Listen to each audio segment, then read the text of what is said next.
ये मुक्ति जो है, आपने कहा कि ये मुक्ति भगवान की कथा से ही मिल सकती, तो ये कितने प्रकार की मुक्ति है। और ये मुक्ति का अर्थ क्या है? बोले महाराज मुक्ति का अर्थ ये है कि पुनरपि जननम पुनरपि मरणम, बार बार जन्म लेना और बार बार काल के गाल में कबलित होना, यह कार्य जब रुक जावे, या जिसको कहा जावे कि जिसका अंत हो जावे और वह अनंत की यात्रा पर चला जावे, वही मुक्ति कही गई है। अच्छा, मुक्ति भी 4 प्रकार की होती महाराज।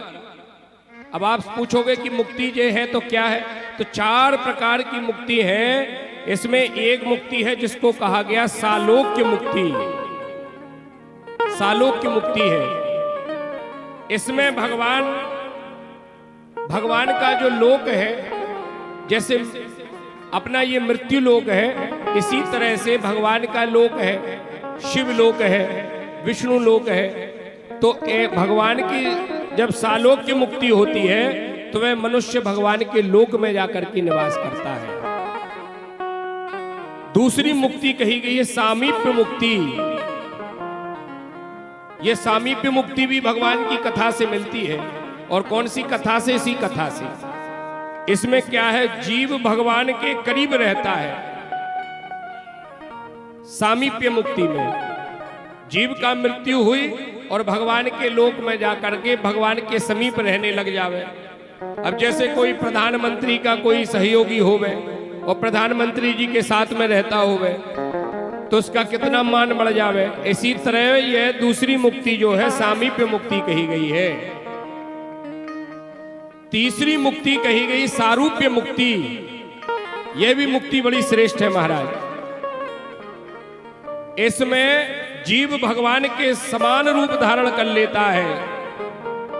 यह मुक्ति भी भगवान की कथा से ही श्रवण करने, भगवान की कथा से ही हमें मिलती है। सारूप्य मुक्ति मतलब जब जीव मृत्यु को प्राप्त होवे तो भगवान जैसा हो जाता है, भगवान जैसा हो जाता है।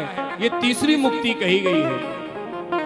और एक जो सायुज्य मुक्ति है, चौथी मुक्ति, ये बड़ी सर्वश्रेष्ठ मुक्ति है महाराज। इसमें क्या होता है कि जीव भगवान में ही लीन हो जाता है। जैसे जाने तुम्हें तुम्ही हुई जाई, जिस प्रकार से गंगा जी जब बहती हैं तो गंगा मैया का जब वेग, गंगा मैया जब अपने राह पर चलती हैं तो उन गंगा मैया की राह में छोटी छोटी नदियां आकर के गंगा जी में समाहित होकर के गंगा जी का स्वरूप धारण कर लेती हैं। वह छोटी नदियां भी गंगा के समान पवित्र हो जाती हैं। इसी तरह से यह सायुज्य मुक्ति है। वह मनुष्य, वह जीव भगवान में ही लीन हो जाता है। ये 4 प्रकार की मुक्तियों का साधन यदि कोई है तो वह सिर्फ शिव और महापुराण की कथा में है। इस कथा में ही आपको वह मिल पाएगी। लेकिन आप सभी से एक ही मैं विनय करूंगा, खूब शिवलिंगों का निर्माण कर लीजिए। ये शिवलिंगों का निर्माण नहीं है, यह सिर्फ आपके स्वयं अपने भाग्य का निर्माण आप अपने हाथों से कर रहे हैं। और बहुत महिमा है शिवलिंग निर्माण की। आपके घर में एक ऐसी लकड़ी हो सकती है जो लकड़ी हमारे घर में नहीं होना चाहिए। यदि वह लकड़ी हमारे घर में होगी तो क्या होगा? धन की हानि होगी। हो सकता है आपके घर में एक ऐसा वृक्ष लगा होवे कि उस वृक्ष के लगे होने के कारण आपके घर में रोग उत्पन्न हो रहे होंगे, नाना प्रकार के रोग उत्पन्न हो रहे होंगे, होते हैं और प्रमाण सहित।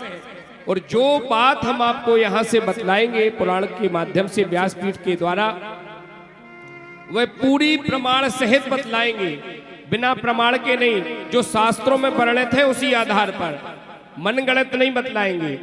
शास्त्र में वर्णित है कि कौन सी लकड़ी घर के अंदर नहीं होना चाहिए, कौन सा पात्र, कौन सा बर्तन एक ऐसा है कि जिसमें कलयुग का वास होता है, कौन सा जीव ऐसा है, वह जीव यदि आपके घर में है तो निश्चित रूप से आप कितना भी तर्पण करो अपने पितरों के लिए, कितनी भी कथा सुन लो, कितना भी आप पूजन पाठ कर लो, वह पूजन पाठ आपका भगवान स्वीकार नहीं करेंगे यदि वह जीव आपके घर में है